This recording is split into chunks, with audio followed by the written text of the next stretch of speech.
All right, in this video, we're going to be asking the question, what is Classical Syriac? And what we're going to do is we're going to take a look at 6 basic things that you need to know if you want to understand what Classical Syriac is all about. So let's get right into it. All right, the first thing that you need to know about Classical Syriac is that Classical Syriac is a dialect of Aramaic. Now, of course, if you ever heard of Aramaic before, you would know that this was the language that was spoken by Jesus. But of course, there is a lot more to Aramaic than simply the fact that this was the language that was spoken by Jesus. So Aramaic was a language that was spoken a very long time ago by a number of Aramean tribes and a number of Aramean kingdoms in what is today Syria and southeastern Turkey. Now, eventually, these Aramean tribes and Aramean kingdoms were conquered by the Neo-Assyrian Empire. But what's really interesting is that it was actually the Neo-Assyrian Empire that was conquered by these Aramean tribes and Aramean kingdoms from a linguistic perspective. Because eventually, Aramaic became one of the official languages of the Neo-Assyrian Empire, and Aramaic became the lingua franca of the entire area of the entire Middle East. So just as an example in terms of how widespread Aramaic was as a language, Aramaic became the predominant language that was spoken by Jewish people after they returned from exile in Babylon. So in the Old Testament, we have several chapters of the book of Ezra that are written in Aramaic. We also have a number of chapters of the book of Daniel that are written in Aramaic as well. And of course, as we already mentioned, Jesus spoke Aramaic as well. So Classical Syriac is a dialect of Aramaic. The second thing that you need to know about Classical Syriac is that Classical Syriac is a Northwest Semitic language. Now, if you know anything about languages and the way they are classified by linguists, you would know that linguists classify languages according to the languages that are related to them, on the assumption that these languages share a common ancestor if you go all of the way back. Now, Classical Syriac belongs to the Semitic family of languages. Examples of Semitic languages include Arabic, Ge'ez, Amharic, Akkadian, which you have dialects of Babylonian and Assyrian. You have Hebrew, and there are other examples as well. But we can get a little bit more specific when it comes to Classical Syriac. Classical Syriac belongs to the Northwest Semitic family of languages. Now, of course, the most common Northwest Semitic language is Hebrew. Now, all of these Semitic languages share a number of features in common, and the Northwest Semitic languages share a number of features in common as well that'll be even closer than maybe some of these other languages as well. So what we'll do right now is we'll take a look at a couple of vocabulary items where we have words in Hebrew and Classical Syriac that are basically the exact same thing. So the first example that we have is the Hebrew word melech, melech. And we have a very similar word in Classical Syriac, which is malka, malka. Second example that we have is the Hebrew preposition min, which means from. We have a very similar preposition in Classical Syriac, men, which also means from. The third example that we have is the Hebrew word for God, which is Elohim. And we have a very similar word in Classical Syriac, which is Allaha, Allaha. And the last example that we have is the Hebrew word for house, which is bayith or bayit, depending on how you want to pronounce your Hebrew. In Classical Syriac, we have a very similar word as well, and that word is baita, baita. So there are a lot of similarities between Hebrew and Classical Syriac because they are both Northwest Semitic languages. But we have to be careful here, because just because we have words that are related to each other doesn't necessarily mean that these words have the same meaning in both languages. We need to be very careful that we understand what these words mean in their own language.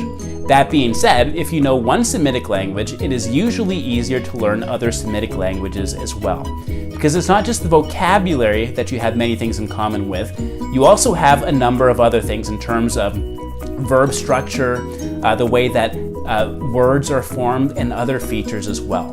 So that's the second thing that you need to know about Classical Syriac. Classical Syriac is a Northwest Semitic language. All right, the third thing that you need to know about Classical Syriac is that Classical Syriac is a late dialect of Aramaic. Now we can divide Aramaic as a language into 5 distinct phases, and these are the phases that were identified by Joseph Fitzmyer, and it tends to be a fairly standard way of classifying the stages or the various stages of Aramaic as a language.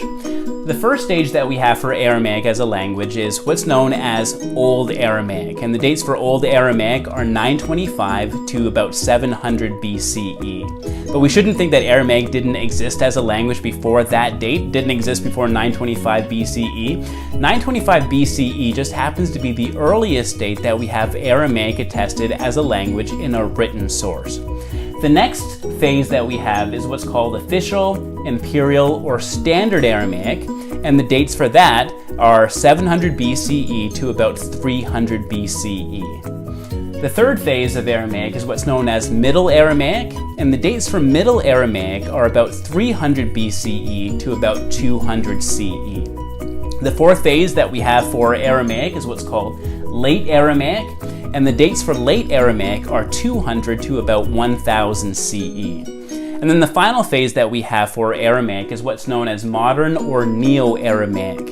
And these are a number of dialects that, and in a lot of cases, are still spoken in the Middle East, though many of these dialects are severely endangered. Now, which phase does Classical Syriac belong to? Classical Syriac is a late dialect of Aramaic, and again, the dates are approximately 200 CE to about 1000 CE. Well, knowing what phase Classical Syriac belongs to is important for a number of different reasons. The first reason why it's important to know what phase Classical Syriac belongs to is that it lets us know that the dialect that was spoken by Jesus is actually different from the dialect that we have in Classical Syriac. Now, we would know that for more reasons than particularly this one, but this lets us know that the Aramaic that Jesus spoke actually belongs to an earlier phase than the one that we have for Classical Syriac. So it's very often for many people to be proud of the fact that Jesus basically spoke the same language that we have for Classical Syriac. It is basically the same language, but we need to realize it is not the same dialect, so there would be a number of differences. Another reason why it's important to know these dates is because it lets us know there was quite a bit of development from earlier phases of Aramaic. So if you know earlier phases of Aramaic, or if you have practiced translating Ezra or Daniel or the papyri that we have from Elephantine in Egypt, the letters that were written by Jewish people, and the Ahikartel and other ones like that as well, you'll notice that there's quite a bit of development from Imperial Aramaic to what we have in Classical Syriac. It's important to know these differences and to know the types of development that happened with Classical Syriac. Another reason why it's important to know the dates for Classical Syriac is it lets us know when Classical Syriac was basically used. So Classical Syriac was basically used at the turn of our era all of the way into the medieval period and beyond. And so that's going to be very important for letting us know what types of literature are written in Classical Syriac and who they were written by. So Classical Syriac is a dialect or a late dialect of Aramaic. The fourth thing that we need to know about Classical Syriac is that Classical Syriac was influenced by the Greek language. And for me, this is one of the most fascinating things about Classical Syriac as a language. Because even though Classical Syriac is a Semitic language, it was influenced by the Greek language. So how is it that Classical Syriac as a Semitic language could have been influenced by the Greek language? Well, remember, back in the 4th century BCE, the entire area where Aramaic flourished as a language was conquered by the Greek and Macedonian armies of Alexander the Great. And in the wake of those invasions, a number of Hellenistic cities, a number of Greek-speaking cities were established in the Seleucid and Ptolemaic Empire, and these cities continued into the Greek-speaking portion of the Roman Empire. So even though Greek was spoken in these large cities, in these large cultural centers, in the countryside and in other cities away from these Greek-speaking cities, Aramaic remained the lingua franca. But even though Aramaic still remained the lingua franca, there was still quite a bit of influence from Greek on Classical Syriac, especially in terms of its vocabulary. Let's take a look at a couple of different examples. The first one is the Syriac word prologia. Prologia, which means prologue, which comes from the Greek word prologia, which also means prologue. The next example that we have is the Syriac word akoluthia. Akoluthia, which means sequence or order, coming from the Greek word akouthia, which means sequence or order. The next example, which is a really fascinating one because you would have thought that Syriac would have its own word for this that wouldn't have been displaced by a Greek word, is the Syriac word for air, which is aar. The Greek word that it comes from is aer, and both of these words mean air. The final example is the Syriac word for law, which is namusa, which comes from the Greek word nomos. And again, both of these words mean law.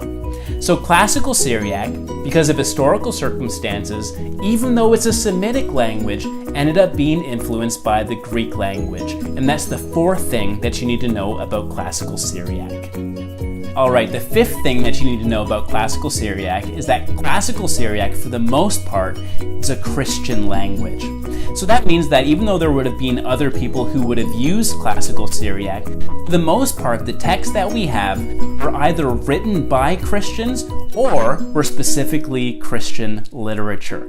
And this is an amazing, amazing thing about classical Syriac, because normally when people think about church history and theology, especially the patristic period, they usually think about writers who wrote in Greek, and they think about writers who wrote in Latin.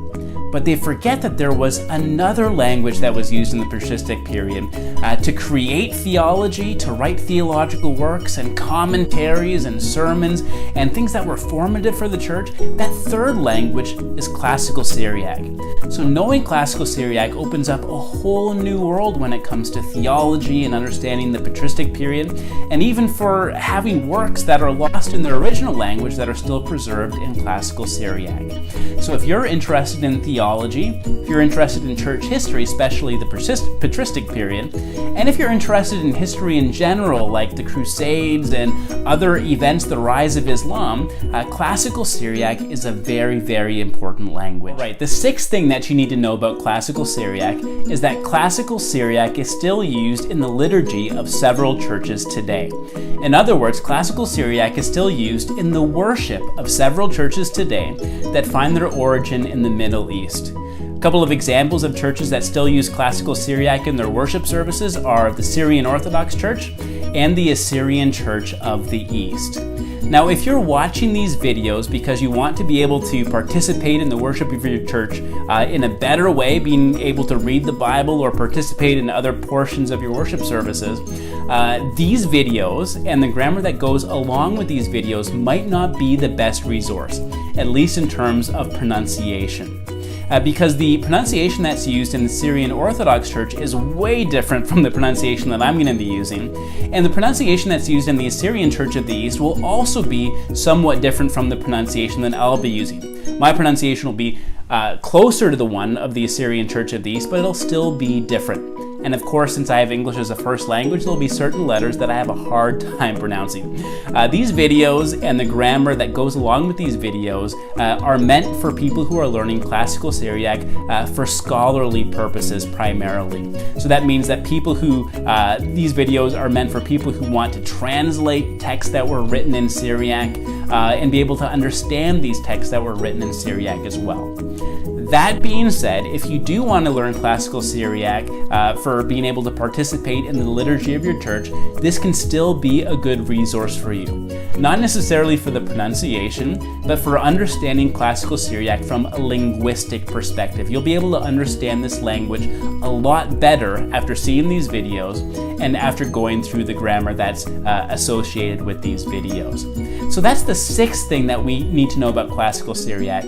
Classical Syriac is still used today in the worship of several churches that find their origin in the Middle East. Alright, so those are 6 important things to know about classical Syriac. And hopefully after going through these 6 things, you have a better understanding of what classical Syriac is as a language. If you want to have access to the grammar that's associated with these videos, it's provided for free on www.markfrancois.wordpress.com, and it can be found under the Syriac Grammar tab on the main page. Thanks for watching.